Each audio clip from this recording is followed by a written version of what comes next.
Yeah, so welcome again. And I want to highlight some of the things that I heard that I think are some really important themes and things for us to keep in mind. I I heard folks talking about the impact of class on mindset, not just on your own mindset, but on the mindset of the people that raised you and how those impacts get passed down in the way that you have a true understanding of your position in this society. So that's one thing I heard like a theme over and over is like we didn't really talk about or know. And there were reasons why that idea of like not talking about it has gotten passed down, right? And then uh, also just like on your mindset as far as how you operate day to day, right? And thinking about how you hold on to money, whether you should be saving, you know, the feelings of shame or guilt or fear, right? Of insecurity, right? All of those things. So that's one theme that I heard come up. Penny? Yeah, I just wanted to say about something you just said about like um, how we didn't know about certain things with our parents' finances and stuff, and like how much of a privilege that is. I just really want to speak on like how much of a privilege it is for you to be a child growing up and not being worried about finances. So when we're talking about that, I hope we can center that. Thank you so much. That's a class marker in and of itself. Thank you so much for that. Absolutely. Um, what were some of the other themes I was hearing? Was there some other themes that y'all heard come up in this that you want to highlight before we move into other stuff?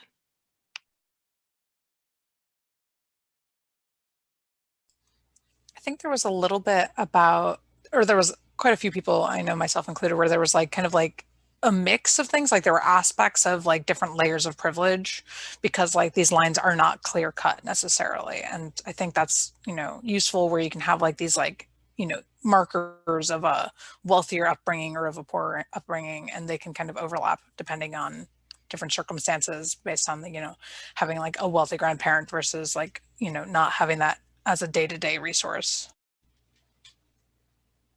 Thank you for that. And I think that really highlights, again, the way that we have a very flattened sense of class consciousness in this society is that if you only measure your class based on how much you earn in a year, which is usually the way we talk about it, right? Like what are your wages? What did you earn?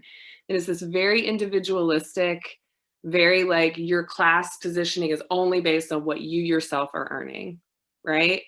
And it doesn't take into account all of the other things that got you to that place, the access to other resources that you have, the history that got you there. There's all of those other things. So I think that's another a thing where I see white supremacy and this very either or individualistic capitalist mindset coming up is even in the way that we define it and not at all looking into all of those other things that decide your class position, you know? Yeah, and also like as well as the layering, the moving between different class levels. All right. We are gonna, let me tell you, I'm gonna give you a little bit of a overview of where we're going next. And then we're gonna actually do a lot of breaking out today and being in pairs or in threes to really like hash out and work through some of the practicing of talking that we're gonna be doing. So let me just kind of fill you in on what our plans are. So we have now done a series of 3 different workshops, trainings. We've done each one twice in order to make sure that, highlighting again accessibility and thinking about class position as well, something in the evening on Wednesday, something on Sunday mornings, those kinds of things. So you may have gotten different things depending on the night that you came. So encourage y'all to, if you get a chance to go back and read over or look through those. And essentially what we've, in session 1, we did a lot of unpacking of our class and really just starting to have the conversation of, you know, who are we, where are we positioned, what do we have access to, you know, really, why don't we talk about it, starting to lean against some of those like fears, shame, guilt, whatever it is that comes up, practicing talking about it, both for ourselves, because that's part of our work, is our internal work of getting there, and because this is the work that you will be doing with the people that you're asking to redistribute resources, right? Is that you're trying to bring them into this new way of talking about the world, the new way of seeing the world, way of moving resources. And so it's important that we've done it ourselves, so that we can also come from that lens, instead of maybe falling back into old patterns we might have that are indoctrinated in us around like charity, like, can you give money to these people? Great, okay, bye, you know, or, you know, trying to show them pictures of why these people are deserving, right? It's so important for us to unpack those things so that we can do that work with our people. And that's one of the most important things that SURJ is really built for, is that we understand that it is our responsibility to go into our white spaces and to do this work of, you know, anyway, all those things. So we did that for the first session and kind of talked a little bit about how mutual aid and asking for resource redistribution is different than charity or fundraising, right? And then we've kind of written down, we've thought about where are our networks, who do we have that we can talk to bring in to be able to give money, resources, buildings, whatever it is that you're going to ask them to do. Yay, pets. Like your kitty, Casey. And then we took those networks and we wrote down, okay, who are the people and what are we going to ask them for, right? Knowing their positionality, knowing what they have access to, knowing also their capacity, maybe how good of a relationship you have with them, right? What are you going to ask them for? And then we've started in one of our sessions kind of crafting, like, what are we going to say? Like, how are we going to talk to these people? And even if you don't use the same speech for every person, you know, really getting with yourself, why am I bought into this particular org or this person? And how does it help us reach our vision of the world, et cetera, which we already talked about. So now we're kind of at a stage where it's time for us to start doing the asking, right? And we are really targeting in this particular, you know, 6 weeks or so, one-on-one asks, right? It's not a Facebook thing or an Instagram thing, although please, you're welcome to do that too.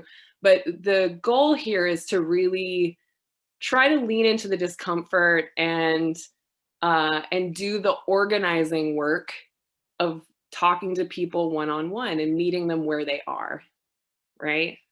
And because like a call online is great, but people sort of, you know, it's a one shot kind of thing. And so this is a opportunity to build a relationship, both to move resources, but also to like help with being support and, you know, in decolonizing our minds and moving towards places where we're all free, you know? And so that's kind of where we're at. And just so that we're all on the same page about where we're going next. So today is going to be our last session for a few weeks as far as like workshopping together. Today, we're going to, you know, do some practicing, really think about, set some goals. And then we're going to take 3 weeks off from meeting on a regular basis and use that time to be talking to people, right? Talking to the folks that you're going to ask. And what we'll provide you with is we're going to try to send once a month or once a week a little like, hey, how you doing? What kind of support do you need? You know, et cetera, et cetera. But also we're going to try, if y'all are interested, in buddying you up with each other, because we don't have special knowledge that you don't have. Like, we're all figuring this out together. So having 1 or 2 other people that are also concurrently with you doing this fundraising to both think about strategy, but also to like unpack feelings, right? You're going to have some loaded and challenging conversations.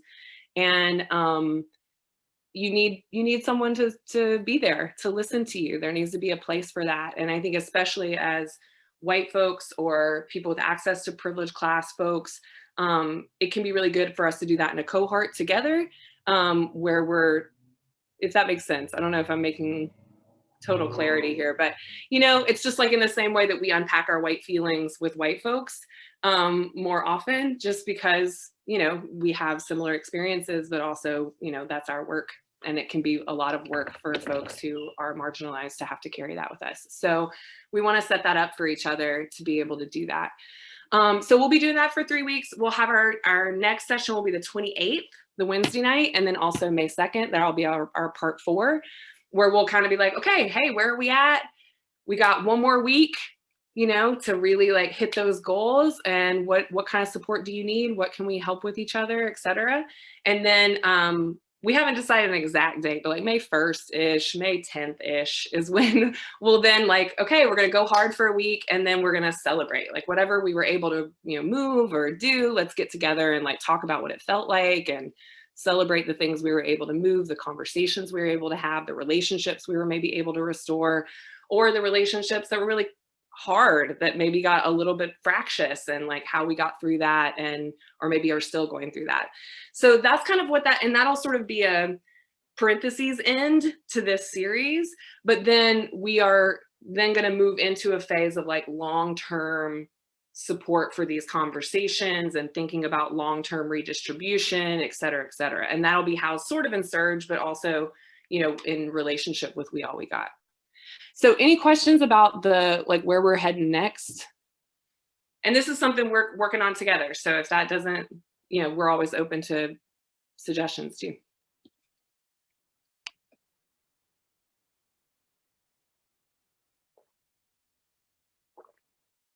All right, cool, okay.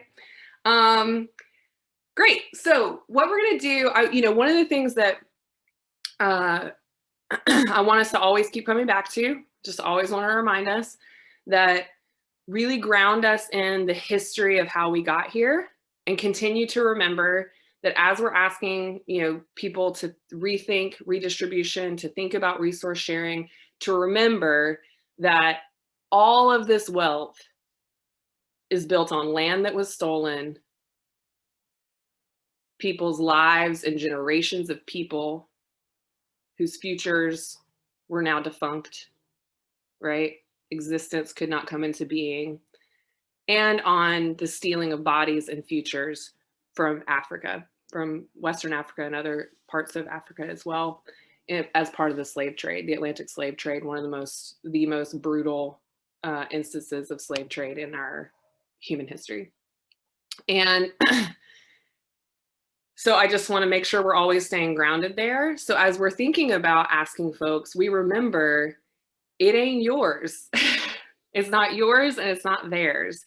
And in fact, Penny, I'm gonna quote Penny, unless Penny would like to, about what the role of white people is, what the job of white people is when it comes to redistribution. I can say it. Yeah, so there is a very particular role white people have in this revolution, and it is to restore your humanity. People of color have to restore what was stolen from them, right? So there's the difference. Like, even if class is there, right, that's going to be the difference between what people of color have to do and what white people need to do. They need to restore their humanity.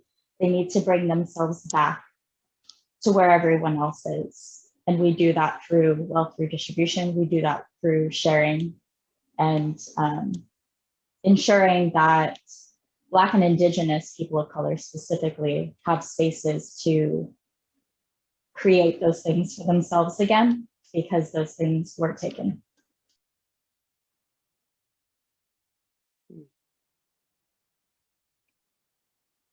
Thank you so much, Penny. I just keep coming back to that sentence over and over, again and again and again.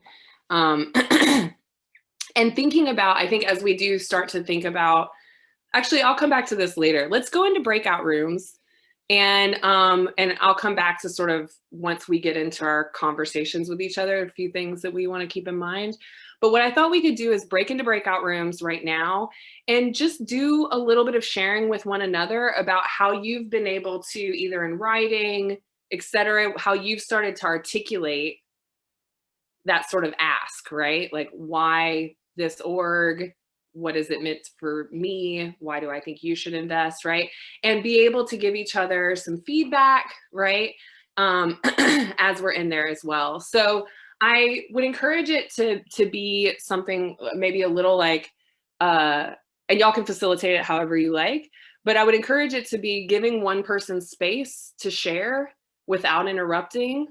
We really encourage folks to just like really listen to what they're saying. And then for you as the person to ask for what you need, right? So do you want people to give you feedback on the wording?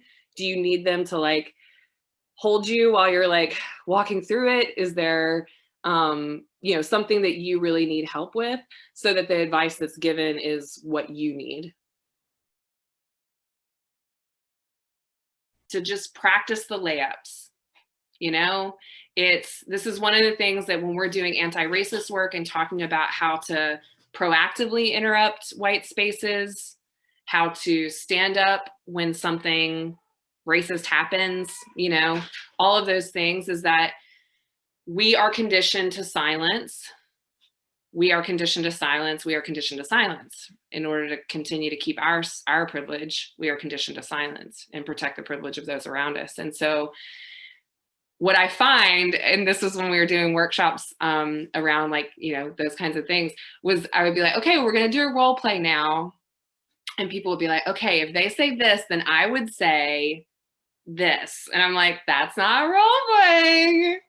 That's still you talking about it. And you can tell me how to do a layup, but you got to do the layups. And so I find for me, like just doing it. And, and I'm sure all of you have found like more resilience and ability and agility to like have the conversations around race and class than you did before. And it's because you just have been doing it, right?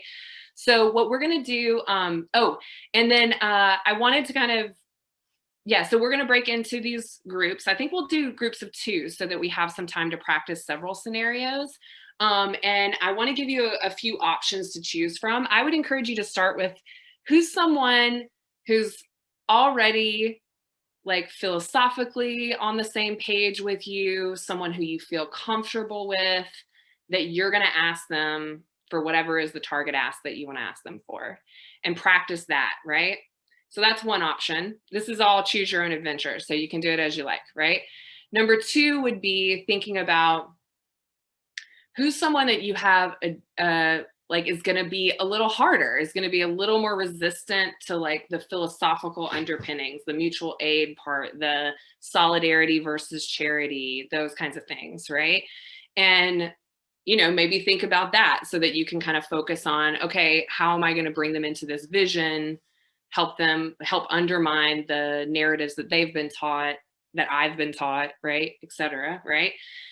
And then maybe think about someone that, maybe another way to think about who you want to role play while you've got this space is like, who do you feel a lot of feelings around asking, right? Like, where are the places where you're like really scared or really sad or really frustrated, and like do that here.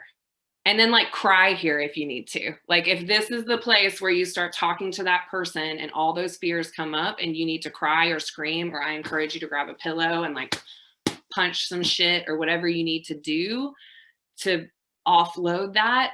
That is the layup, right? That's the work. And it's de-weaponizing our own feelings. It's helping us to really discharge all the stuff that we're encouraged to keep inside of us, right?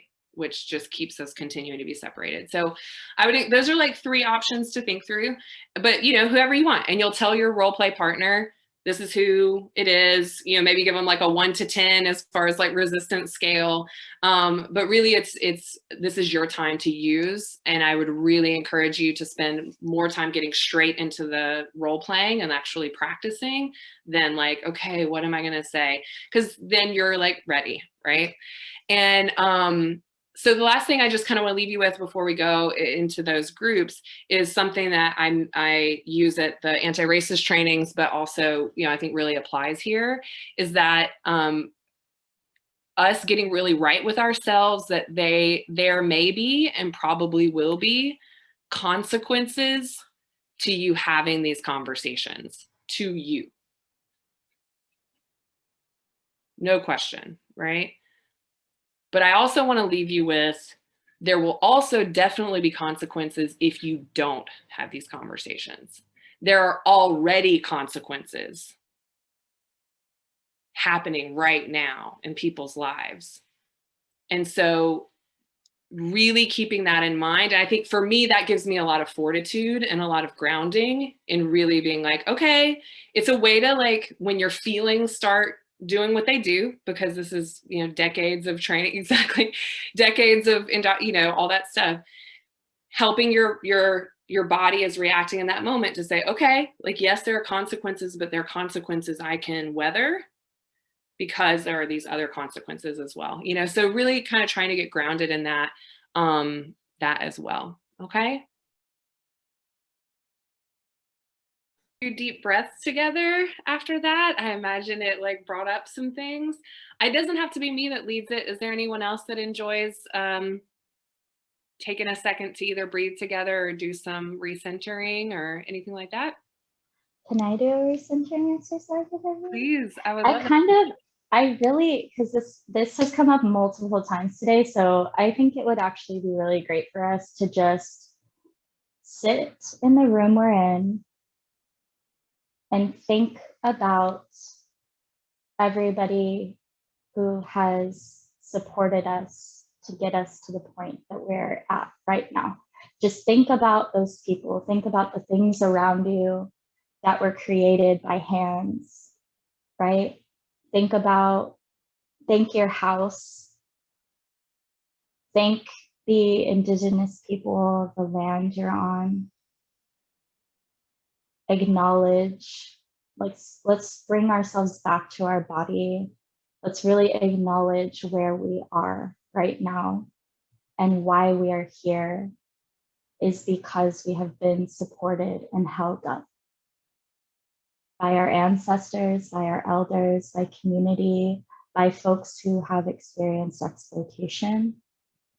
Let's really remember those folks. Let's really sit with ourselves. And I would encourage you to do this with every conversation you have with folks as well. Really contextualize who you are, where you're standing, and everything you have.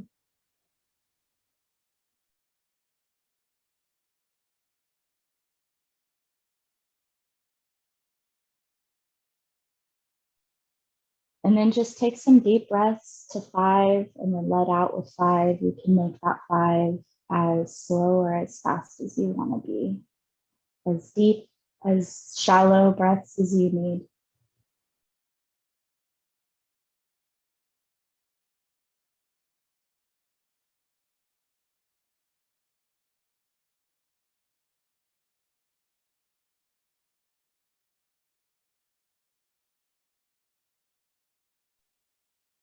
All right.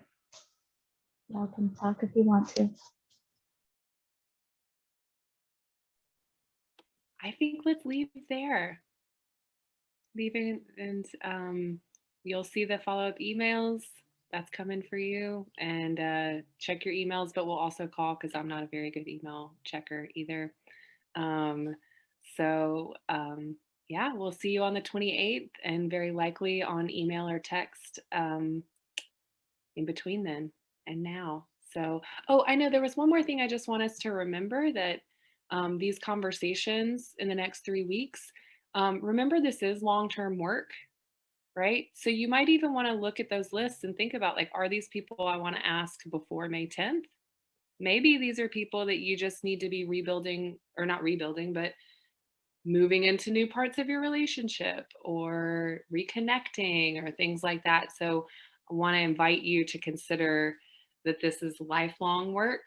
And so really, yeah, exactly as Penny's saying in the chat. So if y'all want to stick around and keep talking, that's cool, but I have to go. And I really appreciated that nice breathing ending. So thank you to everybody for being here, making this work. This is such a nice co-created space.